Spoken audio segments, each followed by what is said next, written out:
अत्याचार, स्वेच्छाचार हमारे गले घोंट रहे हैं और हमारे शांति स्वरूप इतनी शांति के साथ हमसे पूछ रहे हैं कि क्या आज्ञा है।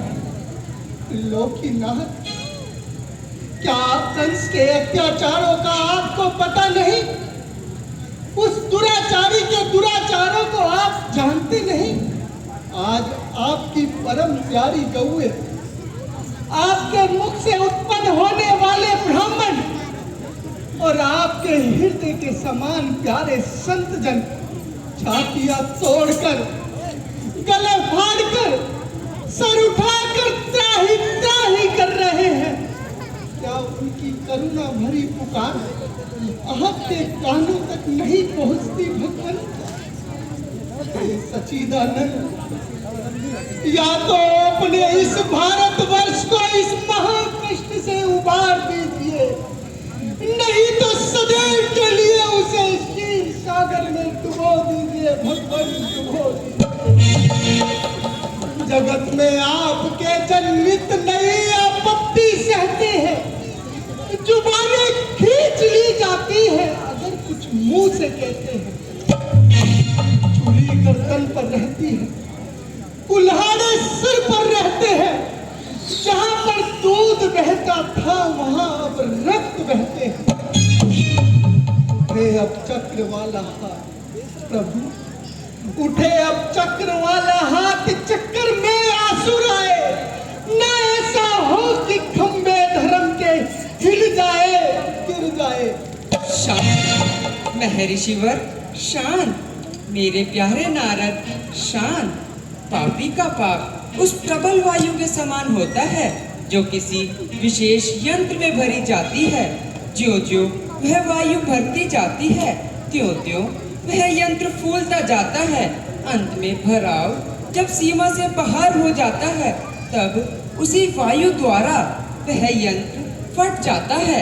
इसी तरह समय आ रहा है कि कंस का पाप ही कंस को खा जाएगा, और फिर भूमंडल ही क्या, त्रिलोकीय मंडल भी शांतिमय हो जाएगा। चढ़ेगा बाण क्षण भर में, धनुष पर हाथ धरने दो, खिंचेगी आप प्रत्यंचा, निशाना ठीक करने दो। समय पर पाप का घट आप ही बस फूट जाएगा। अभी खाली है जितना और उतना उसको भरने दो। परंतु प्रभु, उस समय की प्रतीक्षा वह ही कर सकता है जिसका चित्त स्थिर हो। देवमंडल आज अस्थिर है, उन अस्थिर हृदयों की भी आपको कुछ खबर है? वह देखिए, वह देखिए, ऋषियों और महर्षियों के शीश ठोकरों से तोड़े जा रहे हैं। उधर देखिए प्रभु, ब्राह्मणों के यज्ञों पवित्र पैरों से रूंधे जा रहे हैं। अब नहीं देखा जाता, अब नहीं देखा जाता प्रभु, अब नहीं देखा जाता, अब नहीं देखा जाता। हे कृपा निधान, कृपा कीजिए। हे दया निधान, दया कीजिए। सहारे आपके जो है उन्हीं पर आज संकट है।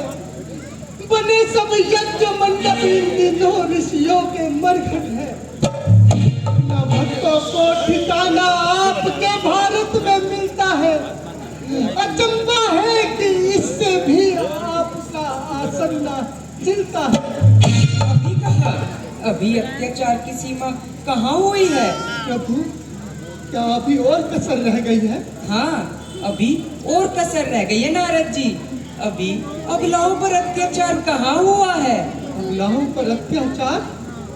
प्रभु, अबलाओं पर अत्याचार भी अभी आंखों से देखना पड़ेगा। हाँ, देखना पड़ेगा।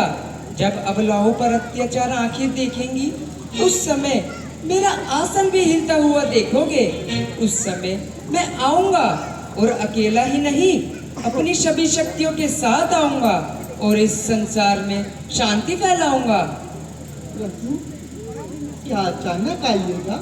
नहीं, प्रकट होके आऊंगा, कह के आऊंगा। उस राक्षस को सूचना देके सावधान करके आऊंगा। कब प्रभु? कब? हाँ प्रभु। नहीं जानते? नहीं प्रभु। तो सुनो कब।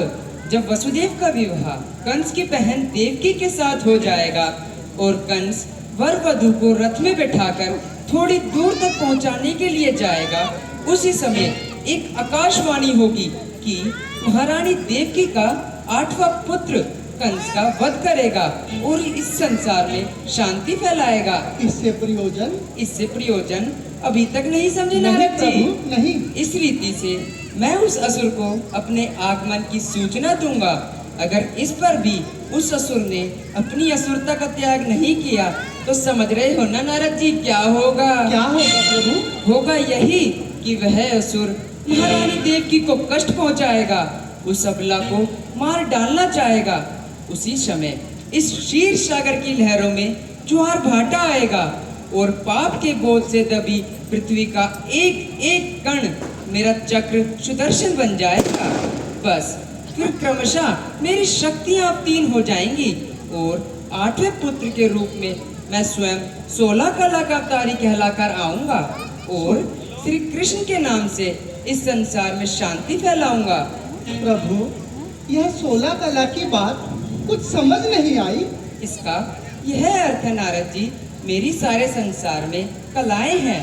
वृक्षों में एक कला, श्वेत से उत्पन्न होने वाली सृष्टि में 2 कलाएं, अंडजों में 3 कलाएं, पशुओं में 4 कलाएं, 5 कलाओं से लेकर 8 कलाओं तक मैं मनुष्यों में रहता हूँ और 8 कलाओं से आगे जब किसी की सृष्टि होती है तो वह अवतार कोटि में समझी जाती है।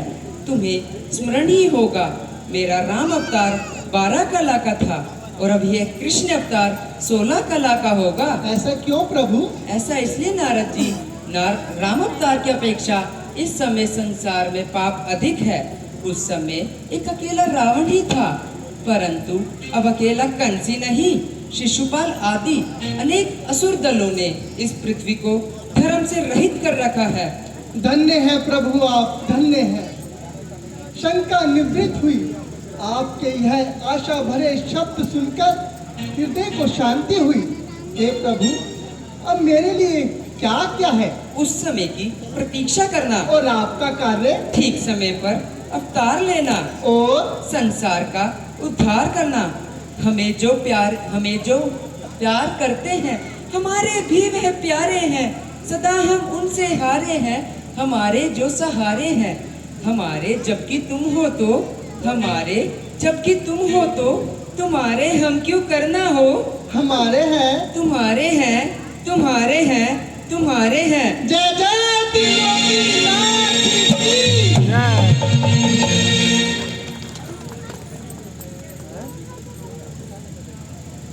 जिस प्रकार एक परंपरा चली आ रही है, हमारे आज के जो भी मेहमान हमारे समक्ष हैं उन सभी